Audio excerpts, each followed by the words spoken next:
sir বাইদেউসকল আপোনালোকে অহা 1 আগষ্টৰ পৰা আকৌ আপোনালোকে মৰ্নিং ক্লাছ কৰিব লাগিব হয় ছাৰ বাইদেউসকল আপোনালোকে ঠিকই শুনিছে আৰু যাৰ ফলত আপোনালোকে ৰাতিপুৱা 7:30 বজাৰ পৰা আপোনালোকৰ বিদ্যালয়সমূহ আৰম্ভ হ'ব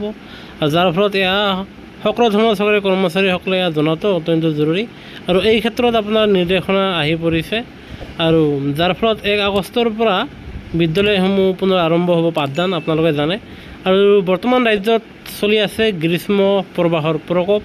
আৰু গ্ৰীষ্ম প্ৰবাহৰ বাবে পাঠদানৰ সময়ক লৈ নতুন নিৰ্দেশনা জাৰি কৰিছে আৰু এই নিৰ্দেশনা প্ৰথমতে জাৰি কৰিছে এয়া কামৰূপ জিলাৰ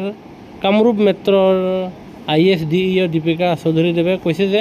LP স্কুলসমূহ 7:30 বজাৰ পৰা 11 বজালৈ খোলা থাকিব উচ্চ প্ৰাথমিক বিদ্যালয়সমূহ 12 বজালৈ আনহাতে মাধ্যমিক পৰ্যায়ৰ বিদ্যালয়সমূহ 1 বজা পৰ্যন্ত